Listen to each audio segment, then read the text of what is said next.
Hey guys, what's up? Welcome back to my channel. If you guys are new here, my name is Esty, and on this channel I have a lot of content related to pre-nursing and nursing, and a lot of content also on how to pass your nursing entrance exams. So if that's something that you're interested in, you can definitely go ahead and subscribe to this channel below. So today I wanted to share with you guys how I passed my CNA or Nurse Aide skills test. I'm just going to talk a little bit about what the Nurse Aide test looks like and how it's structured, and then also I'm going to share a few tips on how to prepare for the test so that you can also pass it on your first try. So I took my Nurse Aide training in the state of North Carolina and then took my test there as well to be listed on the registry as a Nurse Aide. So first of all, I'm going to share with you guys how you can be listed as a CNA or a Nurse Aide on your state registry. And you can just keep in mind as I'm talking today that this is from the state of North Carolina specifically. I think that most of these things are pretty similar across the board in other states, but it could be a little bit different. So for all of this, just make sure that you check in your state to make sure that you know all of the specific rules and specific requirements that are in your state to become a nurse aide. So in order to be listed as a nurse aide, you need to complete the NNAAP exam, and that stands for the National Nurse Aide Assessment Program. So this is something that you must pass in order to be listed on your state registry. The very first step in order to become a nurse aide in your state is just to sign up for a course that has been certified in your state. And so this course is usually at least 75 hours total and can go up from there as well. The course that I took in North Carolina was 160 hours total in terms of class time, lab time, and then clinical time. Once you finish your course, your instructor then uploads the roster of students that have completed the course. Once your name has been submitted, then you're going to receive an email that is just confirming that you've completed the course, and then also in the email is a link where you can sign up for your exam. So what does the nurse aide exam look like? There are two sections on the test. There is the written portion, or you can choose to do that orally also, and there's also the skills portion. The written exam has 70 questions total that are multiple choice, and most people find that this is the easy part of the test, and I would agree with that. For me, the written portion was definitely easier than the skills portion. I've also put a link down below for a practice test for that written portion if you're interested in getting a little bit of review beforehand. This one is specific to North Carolina, but I'm sure that if you Google what state you're in, you can probably find a practice test for your state as well. So now what about the skills test? The skills test is what I will focus on now for the rest of this video, and I will just share some tips that really helped me to prepare and what my experience was like on the day of my test. So in the state of North Carolina, there are 23 skills that are basically fair game on the skills test. And on the test, you are going to be demonstrating 5 of those skills to the proctor, to the person who is, giving the exam. So the way that it works is that across the board, everybody has hand washing as a skill. And so that is one skill that you need to make sure that you really, really know well, because everybody is going to have it no matter what. So after hand washing, then there's going to be 4 skills that are randomly chosen from the rest of those 22 skills. One of those is going to be a measurement, and the measurements that are fair game are taking blood pressure, measuring urinary output, measuring the height of a patient, measuring the weight of a patient, counting and recording respirations, and then counting and recording a radial pulse. So those are the different measurements that could be chosen for your measurement skill. On the exam, you're given 30 minutes to complete all of your 5 skills and to demonstrate all of those 5 skills to your instructor. And then you also have to pass each one of those 5 skills in order to pass the exam. So if you fail one skill, you'll fail the whole skills exam. So that's kind of a general overview of what the skills test looks like. It is a little bit stressful because it's obviously kind of high stakes. If you fail one skill, then you fail the whole skills test, and you have to retake the test, and you have to pay again to retake that skills test, and it's just kind of a hassle. So I wanted to share just a few tips that I thought might be helpful if you're preparing for the skills test yourself, to feel more confident as you come to test day and to know that you're well prepared. So first of all, my first tip is just to make sure that as you're registering for the test that you follow all of the guidelines for registry, and then also make sure that you know exactly what to bring on test day, what's required of you. Once you're registered and everything has been confirmed, you want to make sure that you read through all the guidelines for what to bring on test day, what to wear, and all of those guidelines. For example, on test day, for me, I had to be wearing a certain uniform, my scrubs, and certain type of shoes, and then I had to bring with some number 2 pencils for the written test, and I was also required to bring 2 forms of proper ID. Now, if I did not follow those guidelines specifically, they actually would not have allowed me to take the exam, and they would just make you leave when you get there, and you would lose your $140 or whatever amount you paid for your test.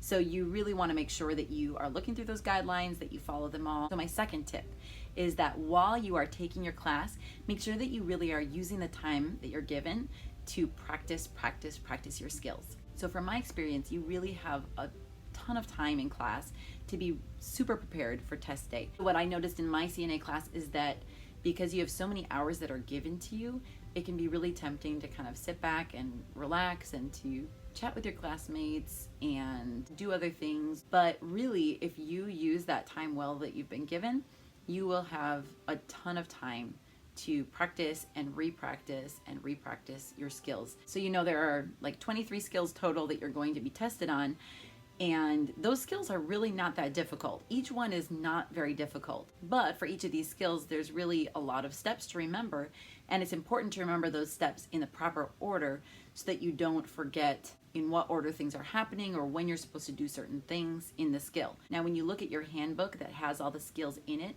you'll see that there are some steps for the skills that are bolded and then some that are not bold. If a step that is bolded is missed during your skills test, then you automatically fail that skill. So you really want to make sure that you know all the skills, and that especially you know which are the bold steps and that you're really solid on those so that you don't miss one of those really important steps. And in my opinion, one of the best ways to do that is just to practice the skills over and over with a classmate, with your instructor, because then you're getting that experience over and over, but you're also getting feedback from different people. And sometimes one classmate will see something you've missed that another classmate maybe didn't, and maybe they'll give you a different perspective on things or remind you of something else. So I felt like that was a great way to practice, is just practice as many times as you can and with as many different classmates as you can. So my third tip is that as you are doing skills, make sure that you don't just say what you're doing, but also make sure that you're actually doing what you're saying. And in my opinion, it's helpful to do both. I thought that it was really helpful to say what I was doing and do it at the same time, and that really helped to kind of ingrain the skills in my body by doing it, and then also in my memory by saying it. You can't just say, oh, here I'm giving the call bell to the patient and not do it. Or you can't just say, you know, here I'm providing privacy and not do it. You have to actually pull the curtain for privacy, and you have to actually give the call bell to the patient. You have to actually do everything that is in those skills. So it's a good idea during lab time and during clinical time. Just make sure that you're actually doing what's in the skill and that you're not just saying it or skipping over things, because that is really going to help you with your memory. So finally, my last tip is actually about during the actual skills test. On the skills test, you're going to be paired with a partner, which is probably going to be one of your classmates if you're testing with your classmates. And then one of you will be the one who's being tested, and the other one is going to be acting as the patient. So just a quick reminder, because I did not know this until test day, and I feel like this is a really important thing to know. When you are the patient, just make sure that you do not do anything or move at all, or, you know, whatever, do anything unless your partner tells you to do it or unless they are helping you to do it. So don't do anything for them, and don't fix something that you feel like they might be wrong on or anything like that. The reason for this is that if you do something without your partner telling you to, or if you maybe fix something that you think your partner was wrong on, they can actually fail the exam as a result of this. At the end, if they realize that they made a mistake, they actually have the opportunity before they finish their skill to go back and make any correction that they want to make. You want to give them that opportunity to fix that on their own and to be able to pass the skill. And obviously you don't want to be the one to make your partner fail the exam. That would just be the most awful thing ever. So just so you know, that's something that I think is helpful to know. All right, so real quickly, I'm just going to share with you guys what my experience was like taking the Nurse Aide exam. I had a class of 7, and when it came to taking the test, there were 5 of us that actually tested. And We all came in early morning. It was like 7:30 in the morning that we came in. The first thing that happened is that we checked in, and then our proctor explained exactly what was going to happen throughout the day, and she explained how we were going to take the written test.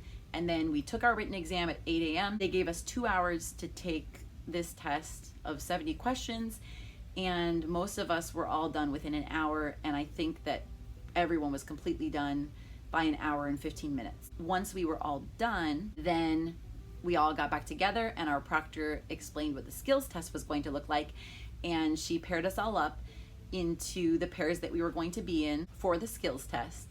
And this was all randomly done by a computer. So she actually had it in an envelope that was sealed, and it had been chosen beforehand. She did not choose it. It was just all computerized and randomly generated. Each person was, a patient once, and then they were tested once. And because we had 5 people, one person ended up being a patient twice. I was in the last group that was going to be tested, so I waited while the other 2 pairs were going, and I felt super grateful and super happy to be paired up with a classmate that we had practiced a lot together throughout our class, throughout our clinicals. We were both really happy that we got paired up together because we felt so comfortable working together. So once me and my partner went into the room for our skills test, I was the one who was tested first, and then she was tested after. So first I was the nurse aide and she was the patient, and then that was reversed. I got my skills first that I was going to be tested on. Basically what they did is they just had a sheet of paper that was printed out. Again, it was randomly generated. Our proctor did not choose those skills. She got those assigned for us. And right before we started the time, the 30-minute timer, she showed me that skill sheet, and I got to see all 5 of them. I did have to do them in the order that was listed. So the way that I had it was I had hand washing first, then I got taking blood pressure, and then after that I had washing a patient's foot, and then after that I had positioning my patient on their side in bed, and then the final one that I had was doing a modified bed bath. Thankfully, since I had practiced my skills so many times in lab and in our clinical simulations, I honestly felt pretty confident with most of them. But the foot washing skill and then the bed bath skill took a decent amount of time, and so I actually finished in like 27 minutes. So I was really close to the limit, and that was a little bit nerve-wracking. And then the other thing that was a little bit nerve-wracking was that I was given blood pressure, which usually I had gotten to a point where I felt pretty confident with it, and I was pretty good at, finding the blood pressure and feeling confident with it. But me and my classmate have worked together so much, we knew each other's blood pressure pretty much, we knew exactly what the range usually was for each other. So when I took her blood pressure, I could hear it like loud and clear, but it was way higher than usual. And so I took it and I was like, man, I know that I heard the blood pressure. It was super clear, but I kept on really second guessing myself because I was like, her blood pressure is never this high. This is so unusual. And then I realized, okay, we're in a test right now. So duh, obviously her blood pressure is high. That's normal. And so I just told myself, okay, stop second guessing yourself. You heard it. Write it down on the paper. I did. And I was so nervous that that was the skill that was going to get me and that I was going to fail on that. But thankfully, I did not, and I passed all those skills. Once I had finished all the skills, then we swapped roles, and I became the patient, and then my classmate was the nurse aide taking care of me.